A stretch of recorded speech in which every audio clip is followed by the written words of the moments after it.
Hello, everyone, and welcome. Or welcome back to the Wizarding World Legacy Podcast, where we discuss the magic of the Wizarding World's past, present, and future. We're your hosts, Eric and Jasmine. And tonight we have a ton of news to round out the end of October with. So many news updates, from locations to interviews with cast members, hearing about, how things are going, seeing how things are going. I think it's a pretty exciting night. I agree. I'm excited. And we've got some updates on I always call it the interactive audiobook. That's not what it's called. No, it's not the fully immersive or full cast audiobook. Can you imagine if it was interactive, though? You could choose how the story actually went. That'd be sick, actually. That would be really fun. We're going to have to flesh this idea out a little bit more. I'd be curious about where the decision points would be. Yeah. It's like Hagrid shows up at your door. Do you go with the giant or do you stay with the people who hate you? Giant. At least if he kills you, it'll be quick. So, anyway, irregardless, and I've recently been told that irregardless is not a word. It's not. It's just regardless. It's just regardless. So, thank you all for educating me. Somebody needs to. Someone's got to do it, and I really appreciate it.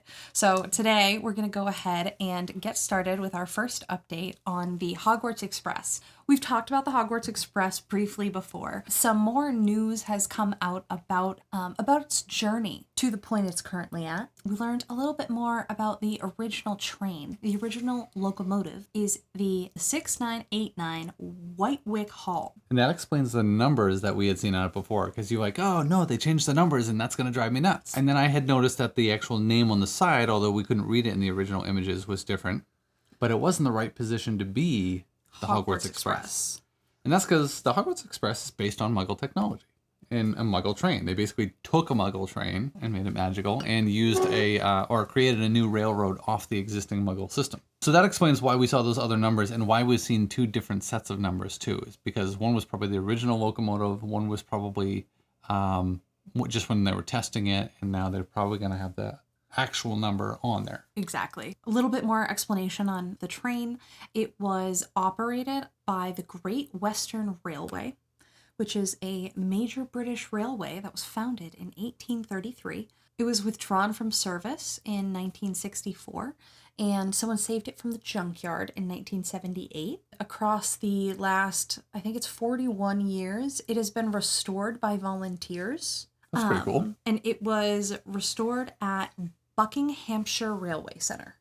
She's been through a lot, but we're glad to have her here. Finally made its way to the HBO team, and the HBO team had exactly 9 days to turn it from the original state to the Hogwarts Express that we all know and love. From the 1970s, it looks a little bit something like you might see on the left. And then on the right, we have part of the way done. And then this is that wonderful, wonderful team with the wonderful, wonderful finished steam engine. And so they still don't have the number on it, but the paint job is done. You can see the nice gold trim that they put up here, up by the steam chute or the chimney, basically. And then the Hogwarts moniker would go like in this area here, right behind that gentleman. This is the new paint job. They've added Cathedral Express. And so it's operating under its original number, the 6989, and it has the Cathedral Express moniker. So that'll be updated when they start filming, but they obviously don't want it out and about so that it's getting flocked by tourists all the time, spotted as the Hogwarts Express train.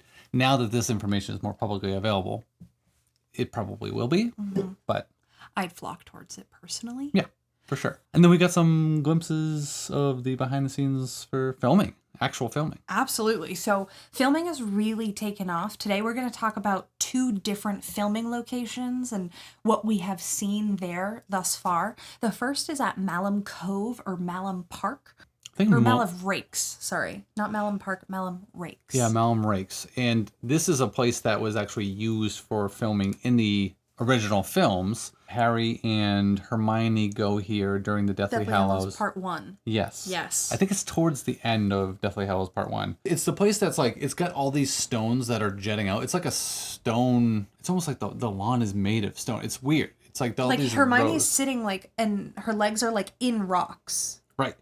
It's kind of cool. It's super cool. We'll We didn't prepare a picture for that. That's my bad. But we'll put that up on screen. My bad also. But we do have some footage of the specific part of the location that they're going to be filming in, as well as some beautiful, beautiful, almost sunset photos. Yeah, this one in particular is kind of ridiculous. Yeah. I'm assuming somebody took like a drone up. I mean, they could be standing up here and taking a nice photo, but it looks like they took a drone up and got a shot of all the people down here, which is what you're seeing over here. Yeah, that's just a little bit of a close-up. They have some sort of platform. Yeah, so they've got like a staging, and I think that's because, again, referring back to that photo with Hermione where she's got her legs kind of like in between the crags of the rocks, you can see that there's all these like little dips in here, and those dips could definitely get a nice twisted ankle or broken knee. So I think the platform is simply so that they can stand there and move around without getting injured. They'll either edit it out or they just won't shoot, low enough that you see the feet. I personally love uninjured actors. Yeah, it definitely makes subsequent scenes easier to film. Didn't one of Daniel Radcliffe's stunt doubles get, like, paralyzed? Yeah, we'll mention him again towards the end because he's back in the Harry Potter franchise in a way. Oh. Yes, he did get paralyzed in Deathly Hallows part 1 or part 2. I think it was part 2. But yeah, he ended up like getting pulled. Oh, it was the scene where Nagini goes to attack Harry. In the house? Yes, and he goes flying backwards. And when he did that, his neck just went jerked this way, and he's partially paralyzed. He's got some movement of like his hands and stuff, but hasn't been able to walk. He's paraplegic now. Oh my God. And I guess what's kind of nice little story is that Daniel Radcliffe has stayed in touch with him like all these years, and he kind of earned himself the moniker The Boy Who Lived, which is a little bit sad, but also like a nice little nod. Like he's the true kind of hero here. And he was also the one who was getting whipped around on the night bus when like they were doing the stop and go and stuff. That was him. Wasn't particularly relevant right now. But will be. But will be. Yeah. So this is just another shot of filming at Malum Cove. So you can see like the boom operator for the audio guy is right here. You've got boom has a dead cat on it. This is a dead cat. It's made to block out wind sounds and basically diffuse the wind as it goes to pass over the diaphragm of the microphone, so it doesn't make a bunch of. It's not really a dead cat. No.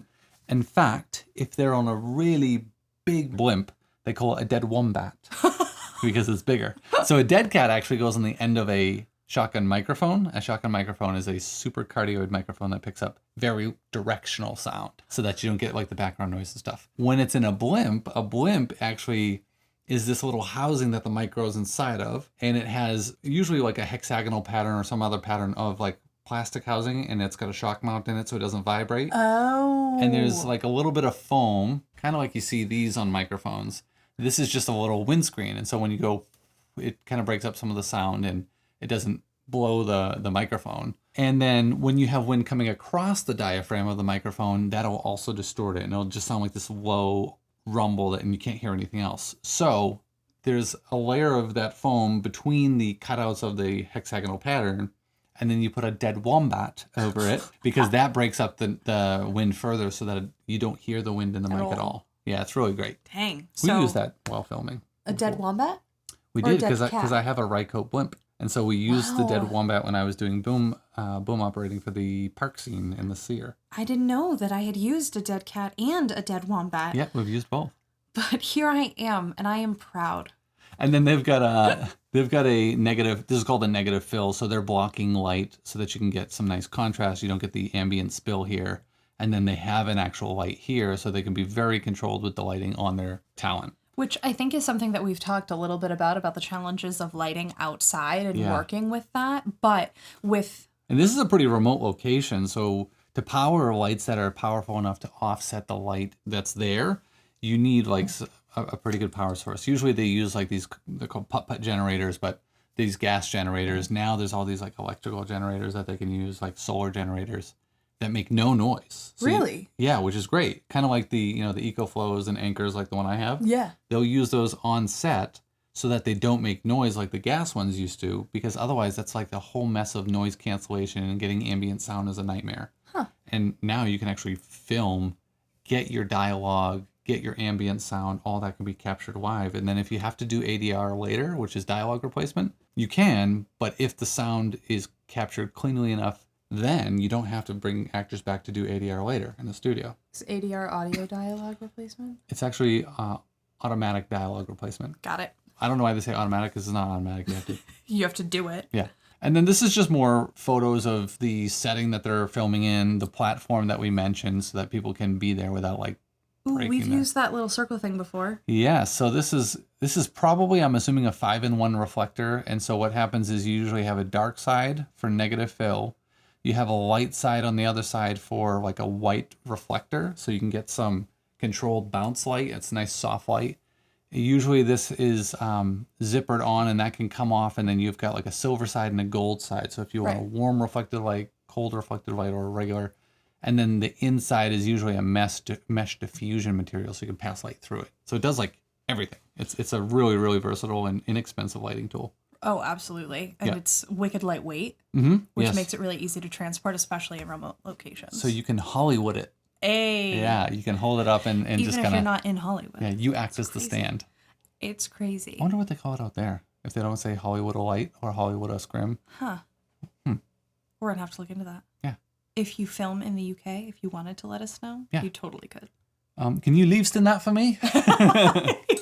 They've got some more, again, that's some audio equipment. They've got some bits and bobs for doing their movie wizardry here. Someone's got to do it. And yeah, just this is I believe a test day. I don't think this is one of the actual filming days, and they were just doing some test filming. In one of these, I think we have some video footage that'll actually show them using a is the camera guy in this one? No, he's in this one. Okay. So he's using what's called a oh my gosh, it's going to bother me. We'll watch the footage. If it's going to play.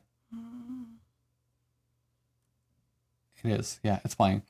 And so you've got this guy using it's basically, why can't I think of the name of it? It's like the original version of a gimbal, but it's not motorized. It's all counterweighted. Oh my God, this is going to bother me so bad. Do you want me to look it up? I'll put it up on screen. Oh, Steadicam. It's a Steadicam. Sorry. I don't know why that was going to bother me if I didn't figure it. So he's using a Steadicam. So at the bottom of the camera, he's actually got some weights on it.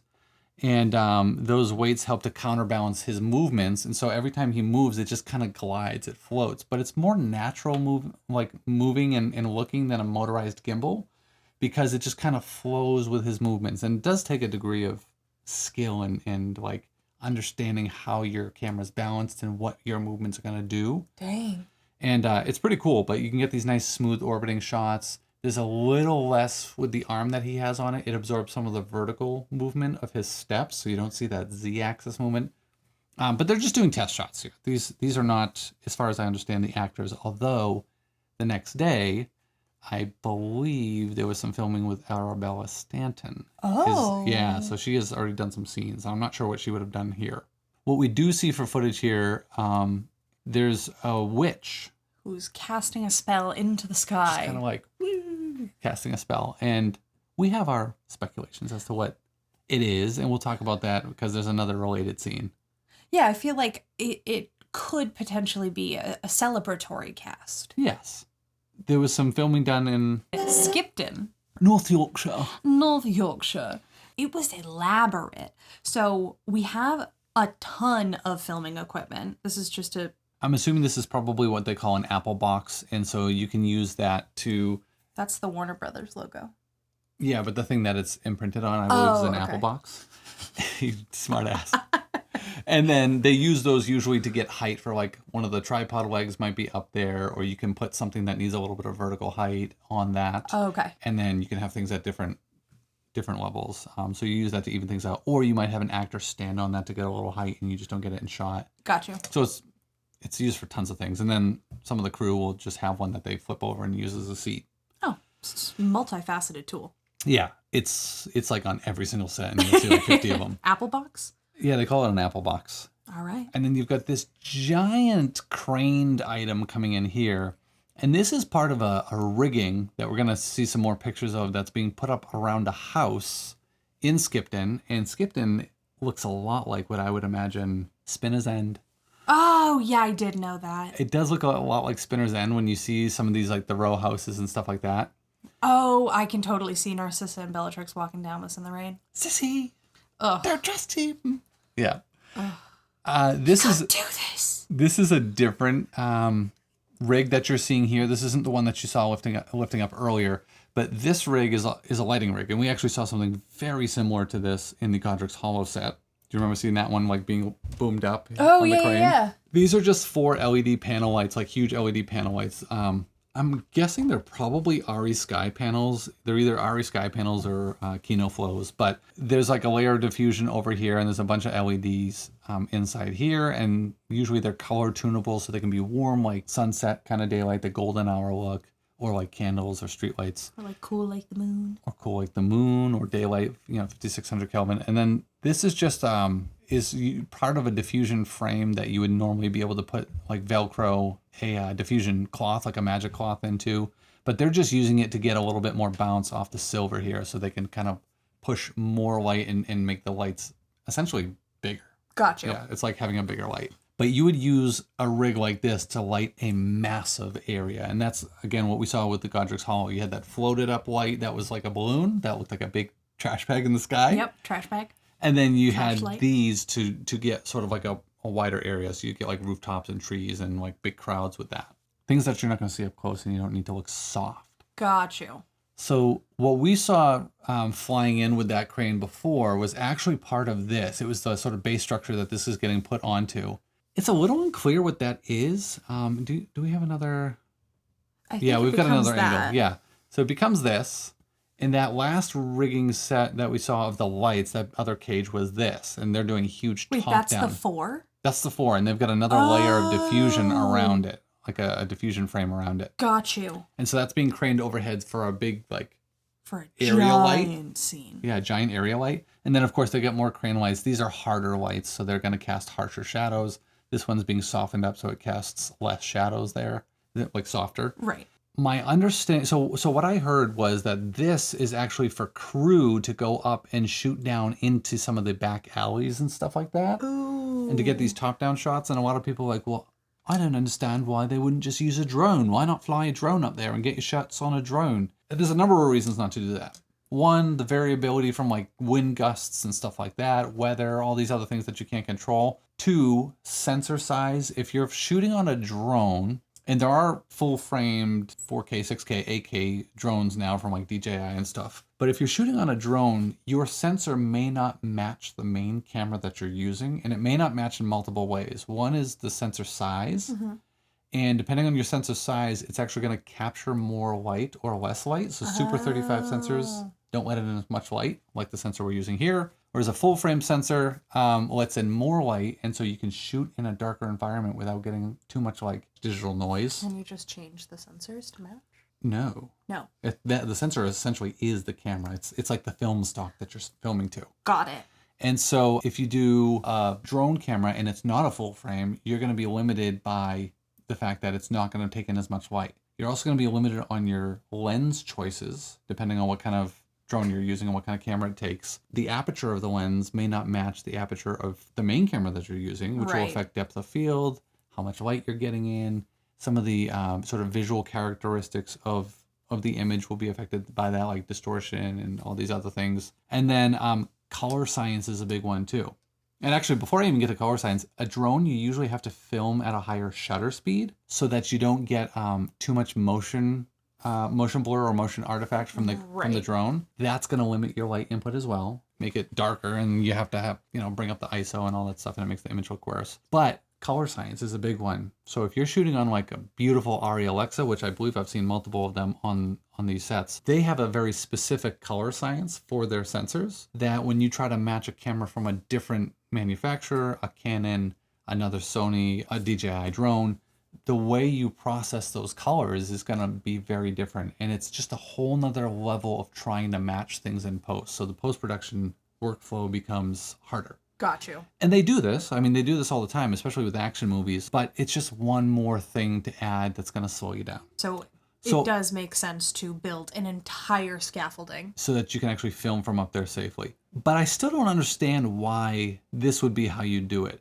I would think, because they've got we called this a cherry picker before. They've got a cherry picker right there. Why not just put your camera guy up in the cherry picker? Or why not use a techno crane that can boom over, and then you have complete control of the crane and you don't have anybody up there to get hurt? So I don't know if that's true. I don't know if they're filming from up there. I almost wonder if they're using that for either some sort of structural element that they're going to add on to the house in post or something. I don't know. But it would make sense that there's somebody up there given the guardrails that they put around it. So I'm just not sure. And I also don't know what they would be filming here, because I don't think it would make sense that they would be filming Spinner's End right now. Yeah, I don't think they are. I think this is going to be like, again, looking at our celebratory scene, because they keep filming things kind of in order. And so I think this is going to be like, there was shooting stars in Kent, and that lines up when we see one of our other weeks. Before we get to that, we do have some footage of stuff being set up here, which is, in my opinion, pretty cool.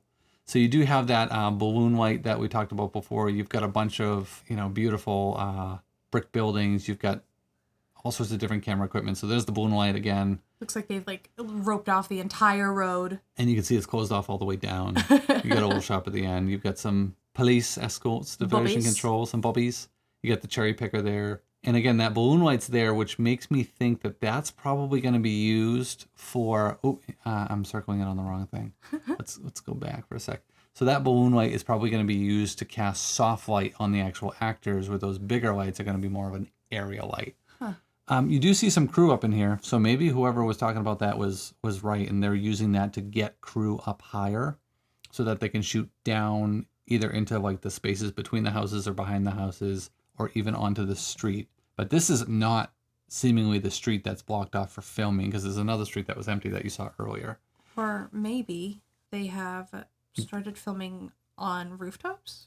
They did do that. Yep. So we do have somebody who's actually up on the rooftop filming, and he's got an interesting looking wand. What do you think about that? Did you notice that up close? Well, first of all, this is still in Skipton. So all of what we had seen could be to get them up to film on top of houses, hypothetically. It could be. Like, that could be how you're getting your actor up here. There's a harness system. You can kind of see it right there. Yeah. There's a harness system. All these bigger strands that you're seeing here are not that. But he's got a harness system on him that's keeping him from falling. His wand does look like a stick. It does. It literally looks like a stick. That you found on the sidewalk? I wonder if that's how they're going to do things. If it's going to be a lot more like natural looking. Instead of like the nice refined wood, it might just be like, this'll do. Yeah, it begs the question, how do they get the cores? Because there. That was what I was just thinking. Because with Ollivanders, you imagine that there's probably some process by which like he almost bisects the wood. Right. And then he gets his core in, and then he like heals the wood back together. Or the core is inserted from the bottom or from the top. I've always thought it was inserted from the bottom. It would make sense, I guess, as to that, because there's usually some sort of end to the wand. But if you look at Harry's wand, his is all wood. It's all like... That's true. So it's hard to say. I would imagine that somehow he bisects the actual plane of the wand, puts it in, and then kind of magically seals it all back together, because he's used to working with magical wood like that. And then they start to work together again. It kind of creates a bond, between the core and the actual wood. But I don't know.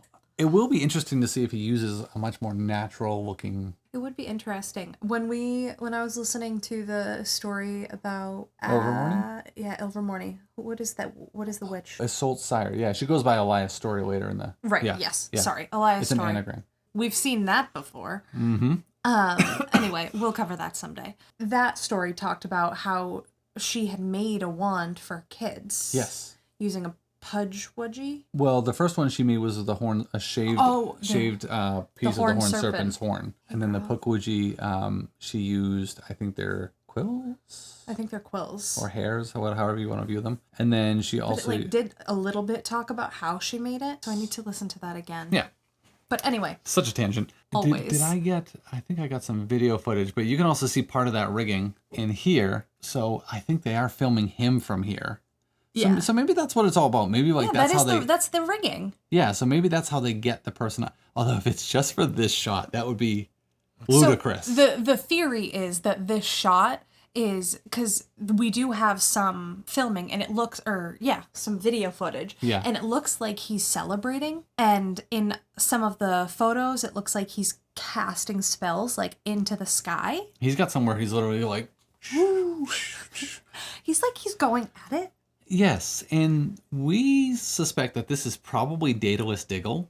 Daedalus. Daedalus? I think so. I think it's Daedalus. It's not Daedalus. We're not missing data. Daedalus Diggle! We're not missing data. Shooting stars in Kent. This might be Kent, and he might actually be shooting stars in Kent. So, hypothetically, the filming that we have seen over the past few weeks on Malham Cove and in Skipton has been of witches and wizards celebrating the downfall of The Dark Lord. the Dark Lord, Lord Voldemort. That's a really expensive setup just to get him filming on the top of the building. Oh, yeah. I'm actually going to back out for a sec so we can see, like, if it's just that, and I do think it lines up with, like, somebody just shooting off fireworks or shooting stars. Oh, yeah. I feel like I've seen it. Yeah. It would be pretty expensive for what I imagine will be like a cut scene. Like, I imagine we'll be cutting from celebration to celebration to celebration. And I guess they've got to, I guess they got to film them somewhere. So maybe what they'll do is they'll film that there, but then they'll be filming in through windows in the streets and people in the streets celebrating and stuff. Yeah. So maybe it's like people are down here celebrating and they'll use some of those lights to like make the fireworks shine on them. Oh, yes. And then he's up there like, yes, he's gone. The Dark Lord's gone. And he's like shooting off spells and stuff. So they'll shoot it all in the same place. Right. And they'll already have all the gear there and everything else to do it. But like you won't see all the gear because they'll be like, oh, look over here, look over here, look over here. I'm wondering how the Wizarding World was notified. Like, it's not like someone like posted on Twitter, like, hey, the Dark Lord's dead. I think the Ministry must have done... Like, did the Ministry cover this? Well, no, because the Ministry didn't really know anything until they arrested Sirius. Yeah. Which was like basically not the next day, but like that night or something. Like that? I think it was the next day. Hold on. Because it happens on Halloween night. Hold on. Pause. Timeline check right now. So, the Wizarding World, based on the books, the Wizarding World knows that Voldemort has gone at last while Vernon is at work. And that's during the day. But that's not on Halloween. Because you would expect him to see people in costumes. So I think it's the next day. So then where has Harry been this whole time? In the house. Did Dumbledore just leave Harry in the house for over a day with his dead parents? Well, it doesn't say explicitly what... Oh my God, that's so messed up to think about. What is happening? Hold on. No, hold on. We don't know explicitly what time Hagrid goes to get him. But we do know because the house was crumbling, basically. But we do know that Hagrid brings Harry directly from Godric's Hollow to Privet Drive. But he also gets stopped by Sirius while he's there. For a brief chat. Yeah. Not hours or days. No. Oh my God, are you okay? No, I'm not. Take my bike, dude. Bye. No, it was more than that. Sirius went to go inside, and Hagrid was already there for some time, kind of like going through the scene and figuring out what happened. Right. And then he goes upstairs and finds Harry and takes him out. First of all, how did Hagrid know to go? How did Dumbledore know that, like... So Dumbledore sent Hagrid. Dumbledore would have now known, like, been able to know the location. Charm? Well, he would have known the location. Like, you basically forget unless you were told since the Fidelius Charm was instituted. Right, but how would Dumbledore have known that Voldemort arrived and killed James and Lily? Because the Fidelius Charm would have broken, and he would have remembered where James and Lily were again. Got it. And so why didn't Dumbledore go himself? I don't know. It doesn't explain that. That's a good question. So Dumbledore remembers and is like, buddy, something happened. I should send this half-giant that I kind of just send off to do my bidding. I should send him to go check. He arrives. You imagine Hagrid didn't know what he was walking into? I could imagine that, yeah. Oh, good Lord. Okay, But he did. He knew. So, but how? I think he knew that James and Lily were dead because, again, the Fidelius Charm was broken. Uh-huh. Because they were dead, because the secret was about them. And Wormtail also voluntarily gave it up. So he would have had to go like right after Wormtail voluntarily broke the secret. And then he would have known that like they're probably dead. And I guess it does kind of make sense to send Hagrid because he's like really magically resistant, being half giant. Was Snape actually there? No, that was just the movie. This was just in the movie. Snape didn't actually go to Godric's Hollow. So based on this timeline, what I'm understanding is James and Lily were murdered. Yeah. Voldemort tried to kill Harry and was blood. And then Dumbledore remembers their address, basically is like, oh, wouldn't it be fun to stop by? And he's like, oh, I shouldn't have remembered that. Something's wrong. Hagrid, please go visit. Somehow Sirius finds out before Hagrid does. So he must have told Hagrid. Hagrid told Minerva where to go and to scope out because that was his only family left. So they knew or had a strong suspicion that James and Lily had died, and maybe they didn't know for sure until Hagrid got there. I've got some issues here. The timeline that we're talking about is James and Lily were killed at night, and Harry was also dropped off at the Dursleys' house at night. The next night, because there is the in-between in which the Wizarding World is celebrating the downfall of Lord Voldemort. So my original question is, how was the Wizarding World notified about all of this, when it seems like they would have been notified prior to the Ministry, because the Ministry at the time that they're celebrating still had not captured Sirius. Well, they would have captured him that day. They would have captured him that day. And news does travel fast in the Wizarding World. And so where does Peter blowing up 12 people happen? that day. They're killed, and then like later that day is like that next day, yeah. Is it that murder that like notifies everyone that they can't like contain that news? I don't know. Holy crap. I've never thought to like flesh that out more. I just accept that Harry ends up at... Right. I've always accepted... In my head, I guess we've never really seen Vernon's very bad day. Yeah, well, and I guess like 11-year-olds aren't trying to piece this together when they're reading the books the first time. We're going to have to resolve this in a future episode. We're going to move on to confirmed information. Johnny Flynn. He gave an interview as to his sort of role of Lucius Malfoy. Yeah, saying that he has started filming, and it sounds like it's going pretty well. Tell us anything, how the filming's going.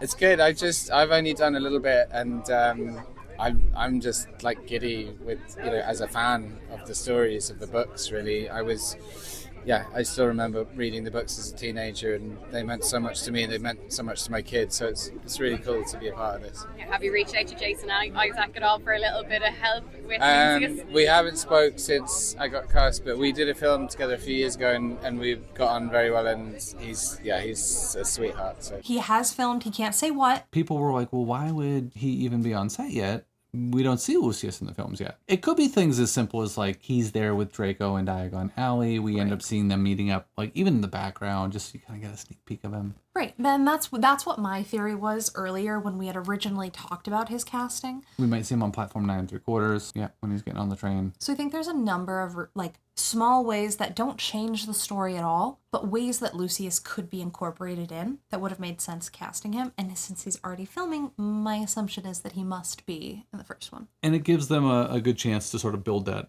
father-son dynamic too. Right. Which I think is important right off the get to get that going. It's so cute. I'm so excited. We've also got... Arabella has also done some filming. Yeah. And much in the Hermione fashion. She's confirmed that unfortunately she can't say much about it because of the Mimblewimble tongue-tying spell that they've cast on her. I think that's so cute. I think she was born to play Hermione.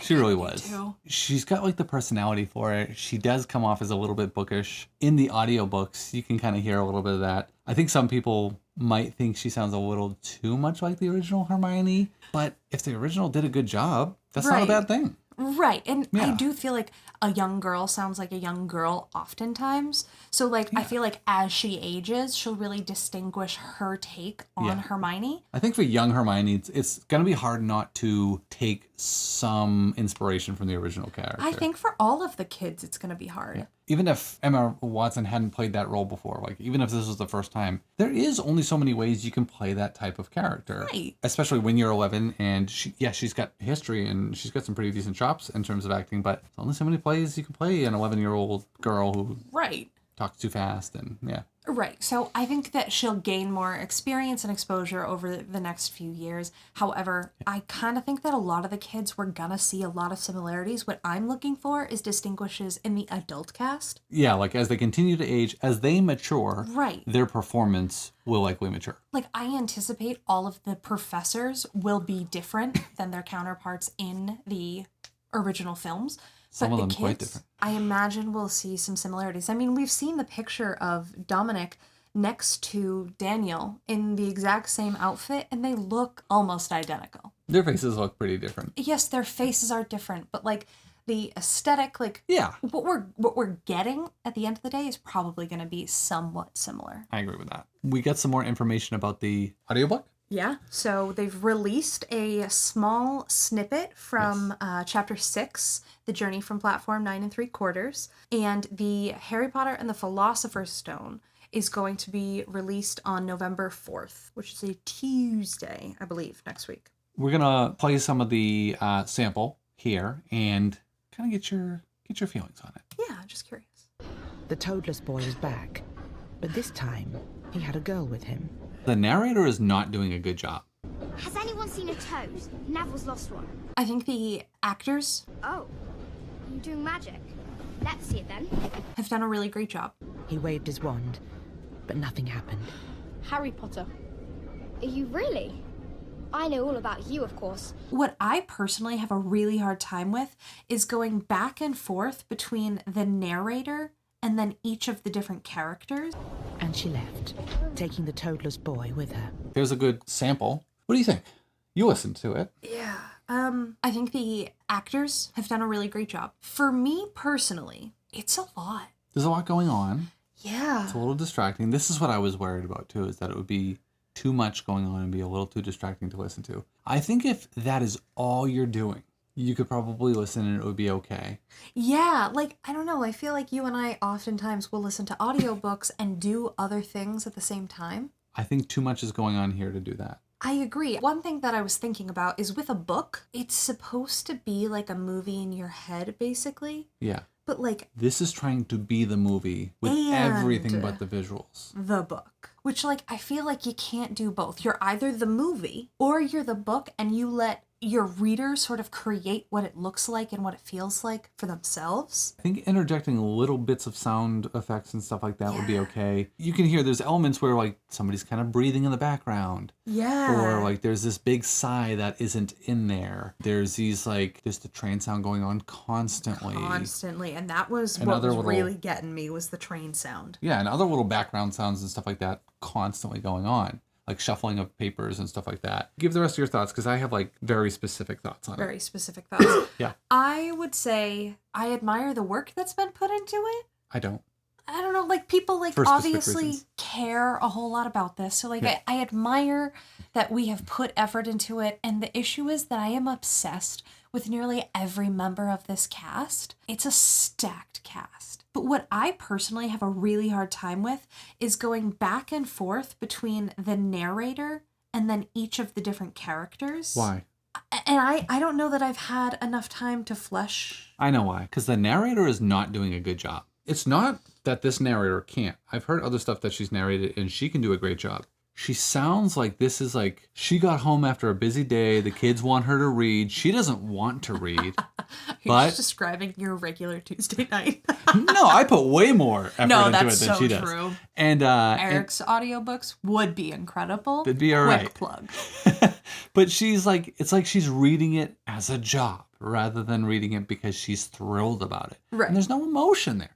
She sounds like so meh. Yeah. I don't know if what they're going for is like the characters are bringing the emotion and the narrator is really trying to stay that like level-headed narrator role. But going from like listening to sweet little Arabella, who's like, you're doing magic, to, and then they said this. It's just like, It takes you out of it. yeah, Like it you- takes me out of it. You hear this like long stretch of dialogue and you're like, oh yeah, these are so good. And then she put her wand away. Okay. Great. That was the most humdrum piece of crap dialogue or line that I've ever had delivered to me. Yeah, it's not. She can do so much better. To me, it's very disappointing to get it delivered this way. Yeah, and like I'm not as familiar with the narrator herself. You don't have to be like I really struggle when with when she first starts narrating. It's actually a little bit more upbeat, and then as soon as any other thing comes into the picture, it drops off. So I have specific problems. That was the first one, is that she does just such a poor performance when she's capable of so much more.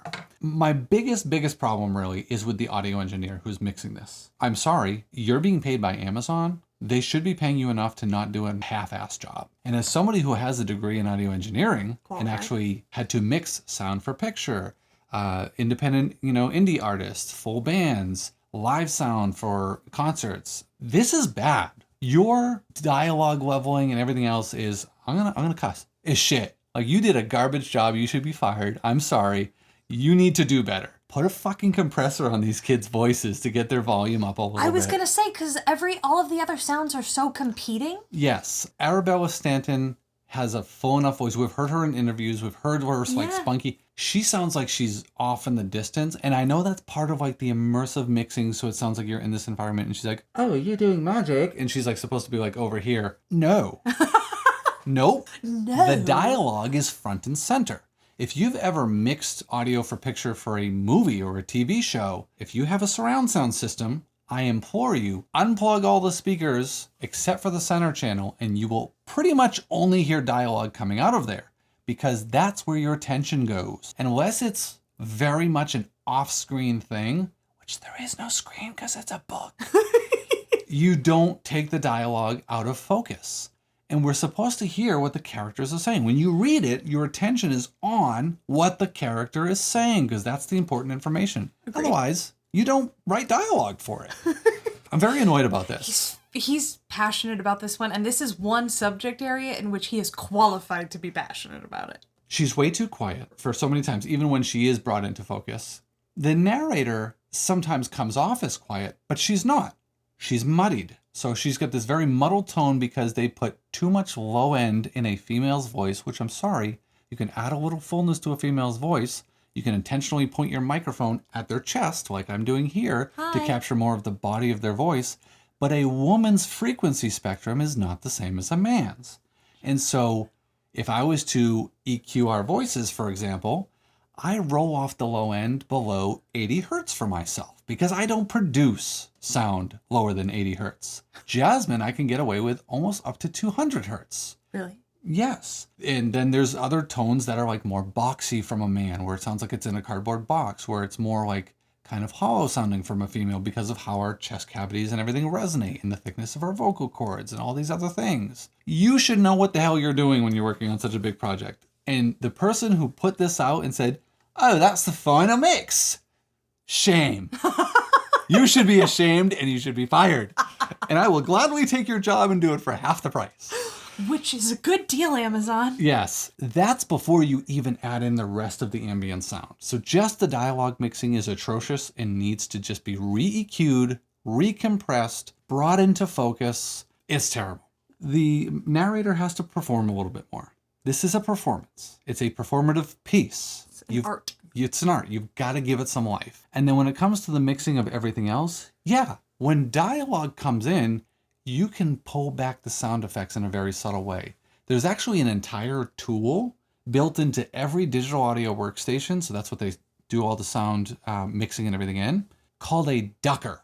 And it's called a ducker because it ducks the volume in response to a sidechain. The sidechain is basically something that's fed into it, and when the volume or the signal from that comes up, the signal that has the ducker on it, or the channel that has that on it, gets brought down. So it's like real time having somebody going, all right, here it comes, volume down.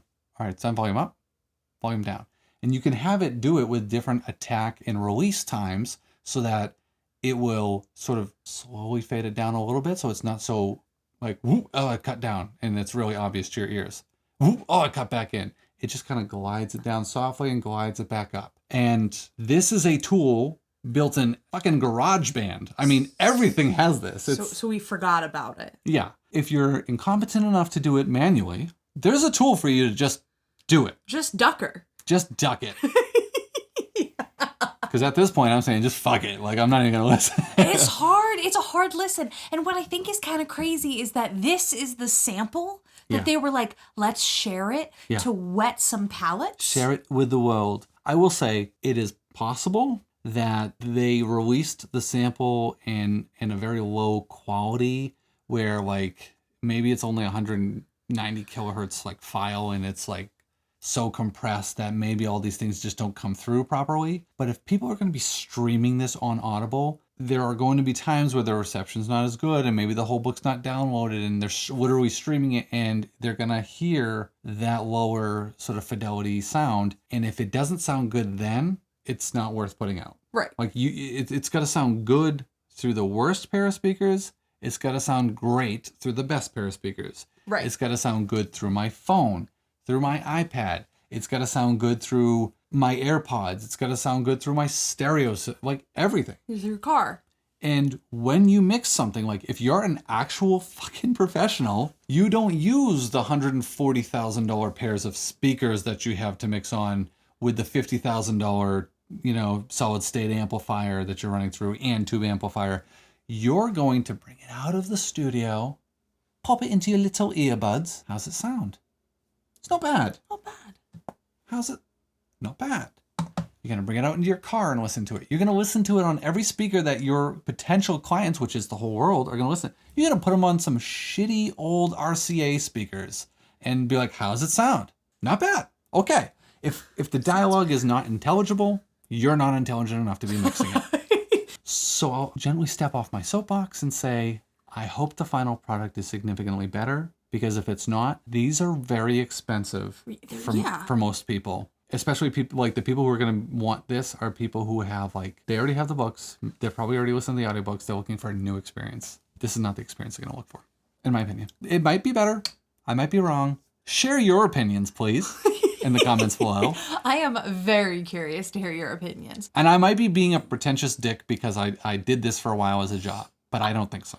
I don't think you are, because me, as not an audio engineer, picked up on at least one of the issues that you had. Yeah. I was also the head of our school record label and won Golden Ears 3 years in a row. Okay. So I can hear when something sounds like shit.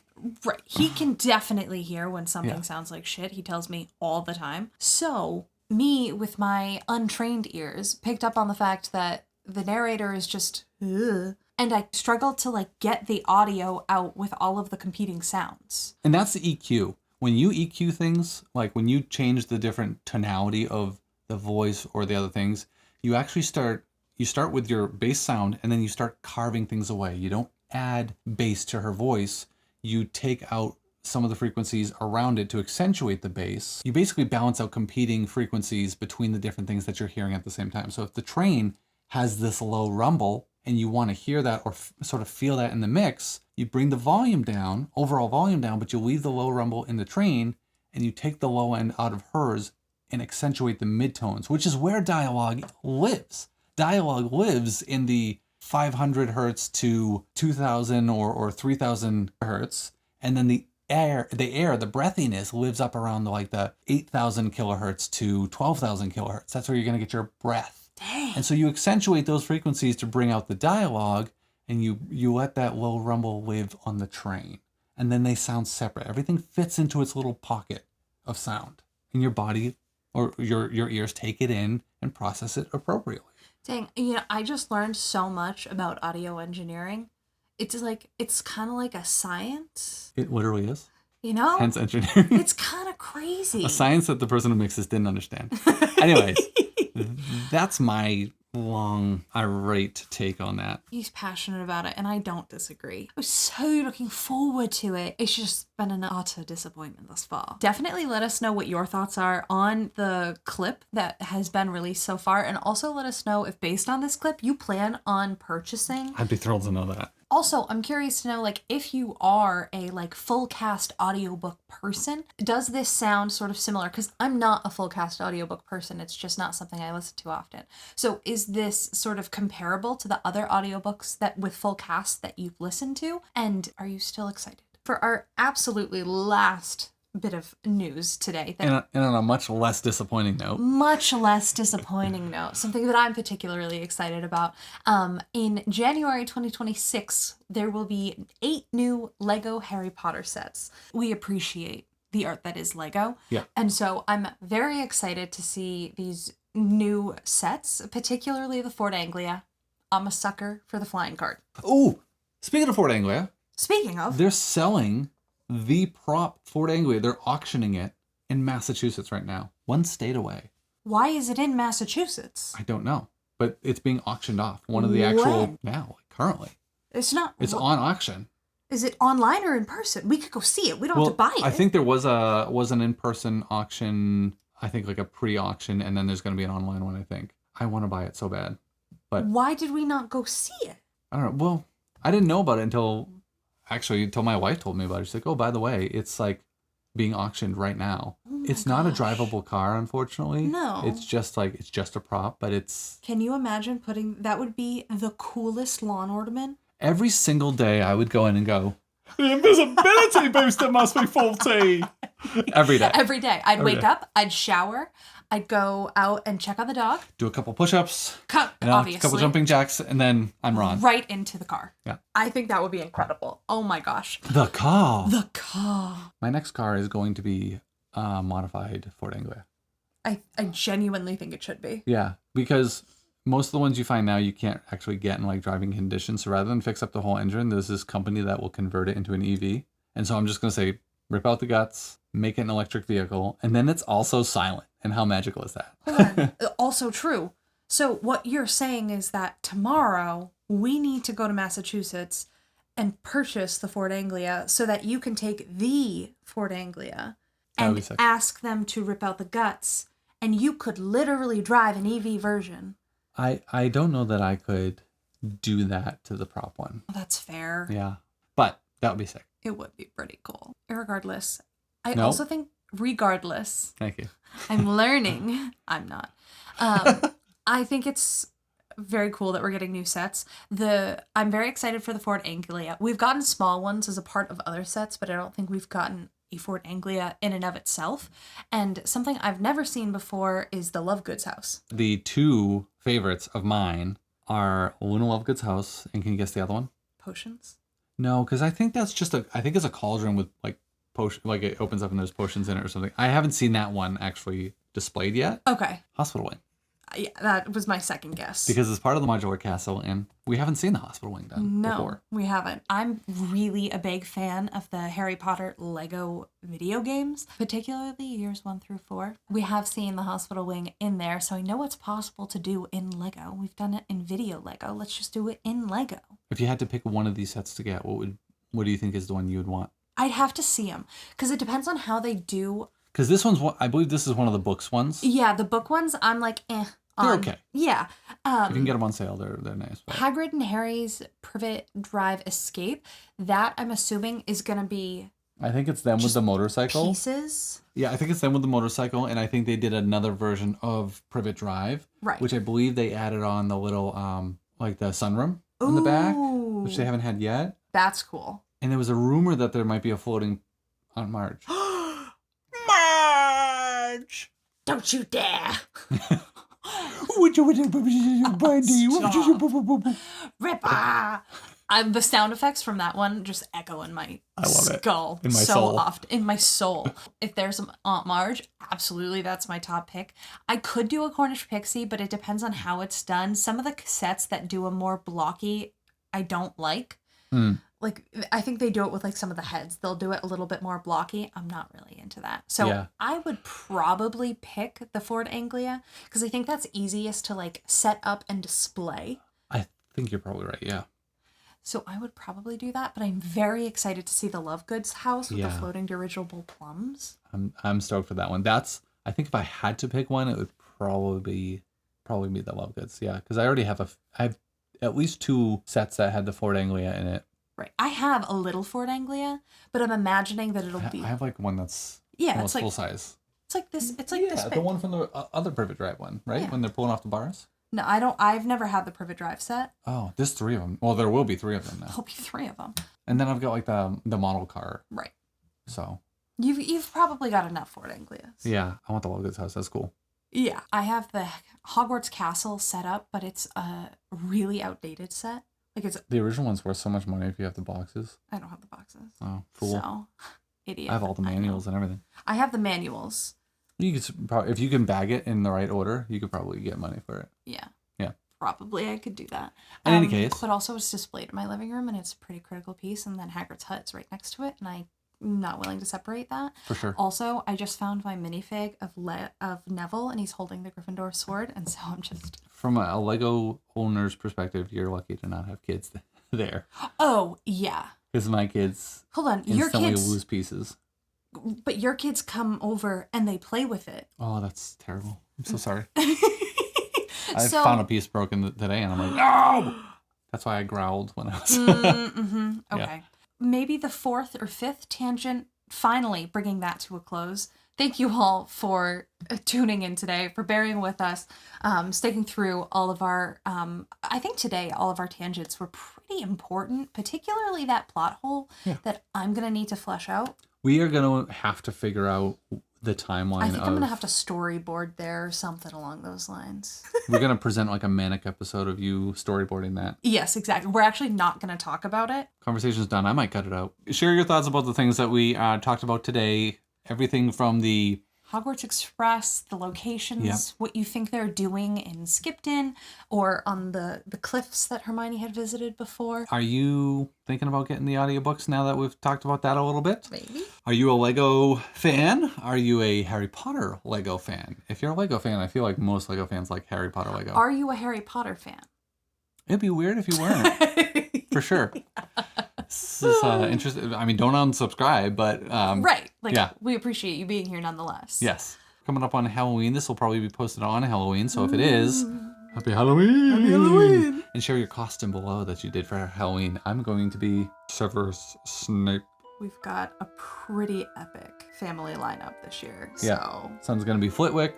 And he looks incredible. Wife's going to be Minerva McGonagall. And we're going for a professor theme. We've got a lesser known professor. Sinestra. Yeah. If you know what Professor Sinestra teaches, comment below. Yes. Thank you so much for joining us. And until next time, keep your wands at the ready. And stay magical. Finite.